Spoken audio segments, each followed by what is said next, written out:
अस्सलाम वालेकुम जी। वहाँ के रेखा रिपोर्ट ही सलवाडी लग सोनू खान मंगरे में मची कचेरी है जिनका शूटिंग बाल जा आलमी रांदीगर सोनू खान मंगरे जे नाव है।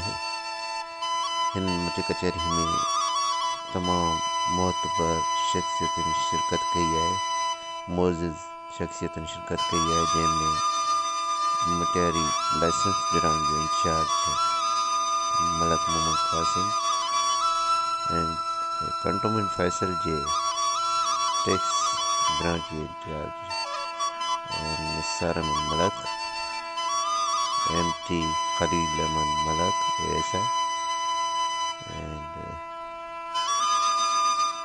उर्दू स्कूल प्राइमरी के हेड मास्टर अब्दुल रशीद मलक एंड काउंसिल मेंबर वकील अहमद मलक, महाज मलक, PPA मां अब्दुल गफ़ार मलक भी शिरकत कई। मच कचहरी में मज़े की ॻाल्हि उहा हुई जो हिते सभु कुझु रत बचा उन मच कचहरी में कयो ही मशहूरु आबादगार हनीफ मलक हो। तव्हां ॾिसी रहियो मेज़बान जा जेके फ़र्ज़ अंजाम ॾेई रहिया आहिनि उहे बि मुमताज़ मंगरियो जिन ऐं मोहम्मद असलम मंगरियो जिन जेके ख़िदमत करे रहिया आहिनि मच कचहरी में दोस्तनि जी आयल महिमाननि जी तमामु घणी ख़िदमत करे रहिया आहिनि। हीअ तव्हां पाण सलाह मशवरो बि पूर्ण करे रहिया आहिनि। जी हा, बिल्कुलु हीअ तव्हां ॾिसो पिया मच कचहरी में बहितरीन क़िस्म जो हिकु माहौल आहे ऐं ही मच कचहरी सिंध जी सकाफ़त आहे ऐं सकाफ़त जी हिकु सूंह आहे। जी बिल्कुलु, मां बि मच कचहरी जो हिकु ख़ासि महिमान आहियां।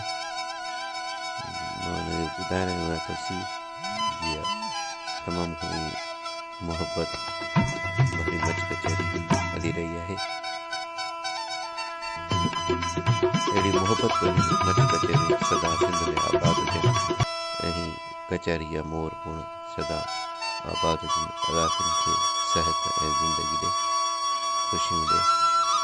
जी हा, ही मेज़बान टीम ऐं ही मुंहिंजो ख़ासि जो दोस्त आयल आहे हिन में। जी हा, तव्हां बिल्कुलु सम्झी विया हूंदासीं त ही